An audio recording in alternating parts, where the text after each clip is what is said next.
Hello class. This video is going to cover chapter 42, the MindTap case problem analysis, identification and facts, plus the what if part of that problem. Let me put it up here on the screen. I'm going to switch out. All right. And you'll notice that it is the exact scenario in your text, the same exact scenario as business scenario problem 42-3. Let me read it to you. David Gain is the Chief Executive Officer, CEO of Forest Media Corp., which is interested in acquiring RS Communications, Inc. To initiate negotiations, Gain meets with RS's CEO, Gil Raz, on Friday, July 12th. 2 days later, Gain phones his brother Mark, who buys 3,800 shares of RS stock on the following Monday. Mark discusses the deal with their father, Jordan, who buys 20,000 RS shares on Thursday. On July 25th, the day before the RS bid is due, Gain phones his parents' home and Mark buys another 3,200 RS shares. Over the next few days, Gain periodically phones Mark and Jordan, both of whom continued to buy RS shares. On August 5th, RS refuses Forest's bid and announces that it is merging with another company. The price of RS stock rises 30%, increasing the value of Mark's and Jordan's shares by nearly $660,000 and $400,000 respectively. Is Gain guilty of insider trading? What is required to impose sanctions for this offense? Could a court hold Gain liable, and why or why not? All right, so you can already see the issue that we're going to be dealing with in this scenario is going to be insider trading.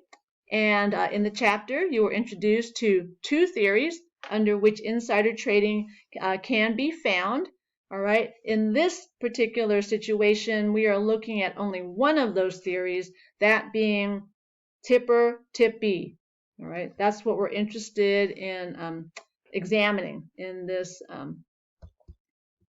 scenario. So let's just walk through some of these, all of these questions. It's kind of lengthy. There's about 20 questions here, so just hang in here with me. So number one, the numbers 1 and 2 actually aren't the most interesting questions to me. I don't ask you to learn the Securities Exchange Act by name or to know much of the detail of it, but they're part of the questions here, so we will go through it and answer it. So number 1, the Securities Exchange Act of 1934, it created the SEC. All right, so they give you a variety of titles here, but this is what SEC stands for, Securities and Exchange Commission. So it created this SEC as an independent regulatory or an administrative agency. It is an independent regulatory agency of the federal government. Number 2, the Securities Exchange Act, and here they want the year. All right, so what year was it passed? It was passed in 1934. It provides for the regulation and registration of securities exchanges, brokers, dealers, and national securities associations. All right, going on to number 3.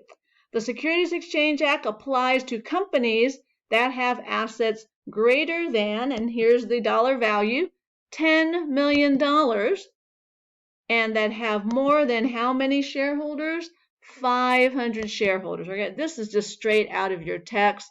Again, this is not information that I am that keen on you learning for purpose of our class. All right, number 4.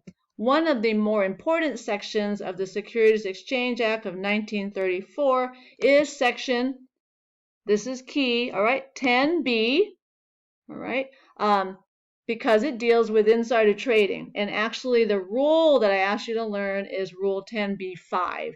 That is the specific term that I asked you to learn. But 10B is, is a good reference, all right? So number 5. The purpose of this section is to prevent Is it fraud, greed, non-disclosure, or duress in relation to the buying and selling of securities? We are looking at trying to prevent fraud from occurring, and this is what's it called? The section 10B that we look to regulate insider trading. Number 6, an important rule that the SEC has promulgated is SEC Rule 10b-5, right? So 10b is the section in the actual act. The rule that the SEC has promulgated or created according to Section 10b is Rule 10b-5. Number 7, among other purposes, the purpose of SEC Rule 10b-5 is to prevent, is it insider trading, misappropriation, tipping, or scienter? The term you want is insider trading, so always associate insider trading with Rule 10b-5. Number 8, the traditional insider trading case involves all of the following except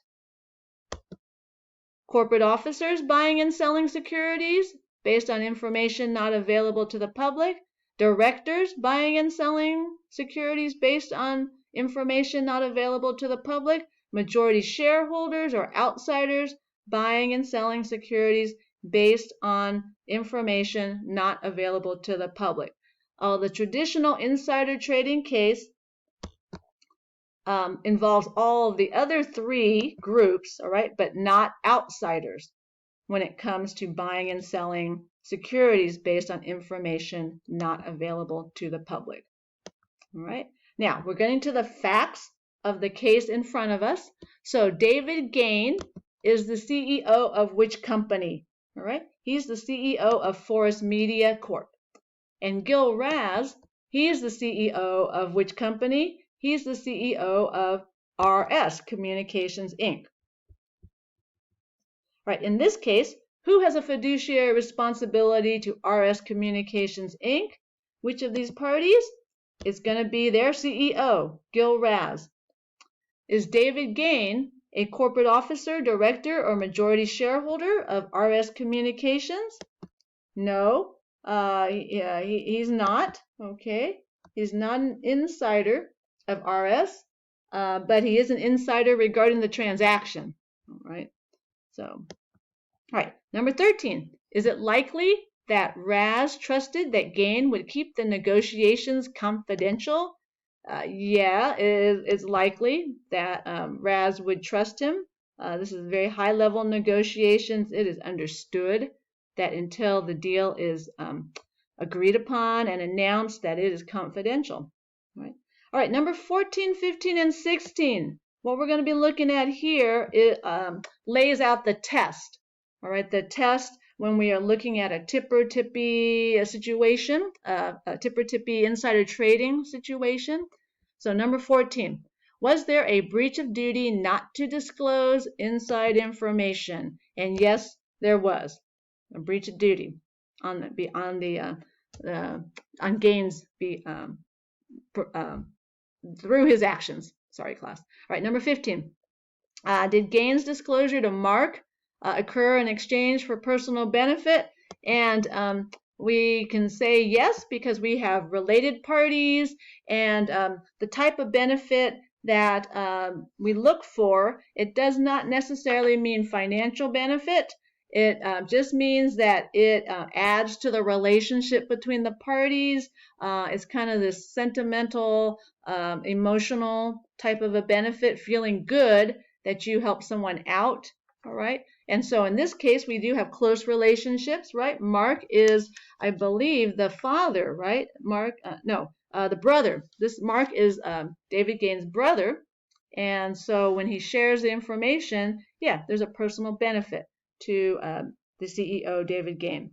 Number 16, is it likely that Mark knew of the breach and benefited from it? Yes, he knows who his brother is and the deal that he is involved in, so he knows that there's a breach that's occurred here when David shares the information, and Mark certainly goes out and benefits because he buys stock. All right, going on. Let's see if we can finish this off. Number 17. When David told Mark about RS Communications Inc. and Mark subsequently bought shares of the company, David acted as what's his role here? He is the tipper. Tipper. And Mark was the recipient or the tippee of the tip, the information. Number 18. Assuming that Raz trusted that Gain would keep the negotiations confidential, it is likely or unlikely that Jordan is also a tipper or tippee. All right, so Jordan is the father. So when David shares with his father, Mark shares with the father, is likely also that Jordan is going to be a tippee. He's the recipient of the same information. Okay. All right, number 19. Given the assumptions above, Gain is likely to be found guilty, all right, of insider trading. Gain is the tipper. He shared information with his brother, and brother shared it with the father. Guilty of insider trading. And then 20, in addition, Mark and Jordan are likely going to be found guilty or not guilty of insider trading. They will likely be found guilty as well as tippees in this transaction. All right, so this gives you kind of a classic tipper-tippee scenario as an example of insider trading. We'll take a look now. Let me switch over. I need to close out of this. Let me see if I can get up there. Not too easy. Okay.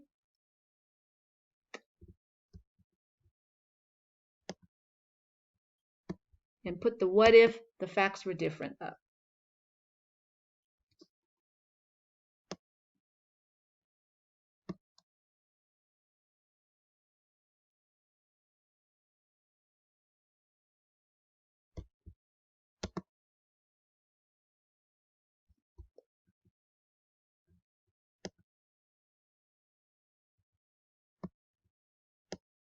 All right, very short set of additional facts. Let me read them. Assume that instead of Gain negotiating with Raz to purchase RS Communications, Inc., Gain overheard Raz in a conversation at a football game. In this open and public conversation, Raz was speaking with another person about purchasing the company. Number 1. Would Gain likely be found guilty of insider trading in this scenario? No. Right? And why is that? Gain did or did not breach a duty not to disclose inside information? He did not. Right? Would anyone else Gain told be guilty of insider trading? No. We just don't have the facts for insider trading under the tipper-tippee theory. Right? And then why, number 4, why there would or would not be a breach of duty not to disclose inside information. There would not be a breach of duty not to disclose inside information. However, you might be thinking, well, could there be another theory that could be applied to find insider trading? It might take a little arguing here, and it still may not fit entirely, but you might be able to argue some kind of misappropriation as a theory for insider trading. The problem I believe you would have with that theory is, though, we're talking about conversation in the open, so there's no expectation of some kind of privacy or confidentiality. So that would be a little hard, all right, to make that argument, but you're definitely not going to get tipper-tippee to stick, and you would have some trouble with misappropriation in this scenario. All right, going to close out. We're done with this problem. Hopefully this clarifies for you the kind of fact patterns that you're looking for to find a case of insider trading.